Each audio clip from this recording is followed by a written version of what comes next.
Assalamualaikum warahmatullahi wabarakatuh. Alhamdulillah wassalatu wassalamu ala Rasulillah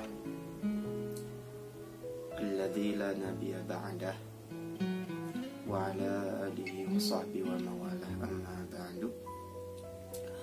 Kita bertemu lagi pada kesempatan hari ini. Kita mungkin akan membahas tentang kelanjutan sejarah yang kemarin. Yang kemarin kita sudah membahas tentang sejarah fase-fase 3 fase masuknya ajaran Islam ke tanah Indonesia. Itu dari abad ke-7 sampai 10, itu fase pertama. Fase kedua dari abad 10 sampai 13, dan yang ketiga dari abad 13 sampai 15. Kemarin kan sudah dijelaskan bahwasanya dari abad yang ke-10 sampai ke-13 itu akhirnya apa? Akhirnya banyak kelompok-kelompok dari setiap daerah, entah itu daerah-daerah perkotaan ataupun pedesaan, banyak kelompok-kelompok yang mengajarkan ajaran agama Islam. Sampai abad ke-13 sampai ke-15, akhirnya apa? Akhirnya muncullah bibit-bibit di sana kelompok-kelompok yang lebih besar. Akhirnya apa? Akhirnya muncullah kerajaan-kerajaan Islam di tanah Indonesia. Yang mana jumlahnya di sini ada 9 kalau di sini. Yang pertama adalah Kerajaan Samudra Pasai. Kerajaan Samudra Pasai ini letaknya berada di daerah Aceh Utara. Daerah Aceh Utara, lebih tepatnya ini di muara Sungai Pesangan. Nah, ini adalah tempat yang sangat strategis dikarenakan apa? Halur hilir pedagang itu lewat daerah Pesangan di daerah Aceh Utara. Aceh Utara itu ada daerah Pesangan. Di sana tempat yang sangat strategis. Satu, dikarenakan apa? Ini dari darat, dari Eropa dan juga yang lain, dari Arab dan juga yang lain, itu pasti berhentinya di sana. Tempat jalurnya pasti lalu lintasnya ke sana. Itu menjadi penghubung antara pusat-pusat perdagangan kepulauan Indonesia dan juga Gujarat, Cina dan India. Nah, dan ternyata apa? Di daerah Aceh Utara itu terkenal tanahnya sangat makmur, subur dan juga yang lain. Akhirnya apa? Akhirnya dari tanah Aceh itu banyak sekali rempah-rempah yang dibutuhkan oleh orang-orang Eropa yang pada datang dari sana. Terus juga Kerajaan Pasai ini sampai mempunyai mata uang sendiri, dikarenakan di sana banyak sekali melimpah kekayaan buminya, yaitu dari emas, perak, timah dan juga yang lainnya. Makanya ini sangat strategis sekali. Kerajaan Samudra Pasai ini didirikan oleh Sultan Malik As-Saleh. Dalam melaksanakan pemerintahannya, ini Sultan Malik As-Saleh ini menggunakan hukum Islam dan beliau bermadhab Syafi'iyah. Makanya kenapa kok di Indonesia itu banyak sekali orang-orang Islam yang bermadhab Syafi'i, dikarenakan sejarahnya dulu dari pertama Kerajaan Samudra Pasai yang berada di Aceh, penyebarannya itu menggunakan memegang madhab Syafi'iyah, madhab Imam Asy-Syafi'i.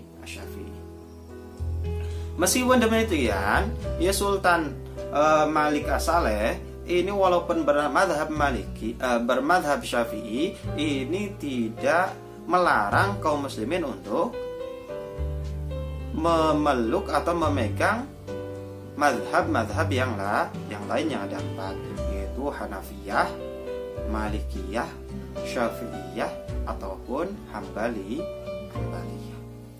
Bahkan beliau Sultan Malik As-Saleh ini juga menghormati terhadap agama-agama yang lain, pemeluk-pemeluk agama yang lain, entah Hindu ataupun Buddha.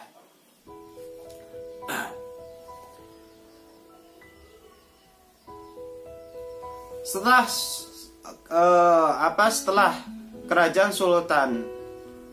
kerajaan Pasai dipegang oleh Sultan Malik As-Saleh, penerusnya adalah putranya sendiri, yaitu Sultan Muhammad Malik At-Tahir. Beliau ini selain bijaksana, beliau juga seorang yang sangat alim dan juga faham terhadap ilmu fikih, menguasai. Terus juga beliau fasih terhadap bahasa Arab. Bahasa luar itu beliau menguasai. Dan beliau ini sama mengikuti jejak orang tuanya bermadhab Syafi'iyah. Selain beliau juga orang yang alim fikih, beliau juga ini orang yang sangat wirai, orang yang sangat tasawuf, zuhud. Bahkan beliau itu lebih senang menggunakan pakaian-pakaian keadaan biasa daripada memakai pakaian-pakaian kerajaan. Jika model sekarang itu orang yang alim, ilmunya luas dan juga yang lain, ya kita contoh yang ada di daerah Indonesia sekarang pada zaman sekarang seperti Gus Baha. Beliau alimnya minta ampun. Beliau kalau istilahnya kita berpikir, beliau pasti mampu membeli terhadap sarung BHS dan juga yang lain, pakaian-pakaian yang bagus dan juga yang lain seperti orang-orang yang lain, kiai-kiai yang lain. Tapi ternyata apa? Beliau lebih memilih hidup sederhana, pakaian koko, kemeja putih dan sarung-sarung yang sederhana itu. Terus juga beliau ini lebih senang berjalan kaki daripada naik tandu. Kalau dulu kan naik kuda mungkin ya, atau naik tandu diangkat oleh para prajuritnya. Tapi beliau ini Sultan Muhammad Malik At-Tahir ini lebih senang berjalan kaki, entah itu nanti bepergian ke masjid, melaksanakan sholat Jumat ataupun melaksanakan sholat jamaah. Beliau lebih senang untuk berjalan kaki. Kerajaan Samudra Pasai ini ternyata juga mengalami kemunduran, tapi penyebabnya itu terjadi perpecahan internal. Akhirnya apa? Akhirnya perekonomian, perdagangan ini berpindah ke Selat Malaka, ke kerajaan Samudra Malaka. Kerajaan Malaka. Akhirnya berpindah perekonomian tersebut.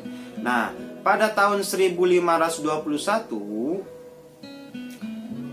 kerajaan Pasai ini dikuasai oleh Portugis selama 3 tahun. Jadi dulu itu emang sudah sering terjadi penjajahan, dan kerajaan Samudra Pasai pun ini mengalami fase dijajah oleh Portugis, orang-orang Portugal. Nah, pada tahun 1524 ini kembali dikuasai oleh orang Aceh sendiri, yaitu Sultan Ali Mugoyat Shah. Ini asli orang Aceh. Dan selanjutnya ini kerajaan Samudra Pasai ini di bawah kerajaan kekuasaan Aceh Darussalam. Akhirnya apa? Akhirnya sampai sekarang itu yang terkenal adalah nama daerahnya terkenal dengan daerah Aceh Darussalam. Ini sejarah kerajaan pertama yang ada di Indonesia, yaitu kerajaan Pasai. Kerajaan Pasai ini kerajaan tempat yang sangat strategis, berada di daerah Aceh Utara. Mungkin sekian untuk kejelasan dari kerajaan pertama yang ada di Indonesia, yaitu kerajaan Pasai. Mungkin kita nanti akan membahas kerajaan-kerajaan yang lain yang ada di Indonesia, kerajaan-kerajaan Islam yang ada di Indonesia. Wabillahi taufiq wal hidayah. Assalamualaikum warahmatullahi wabarakatuh.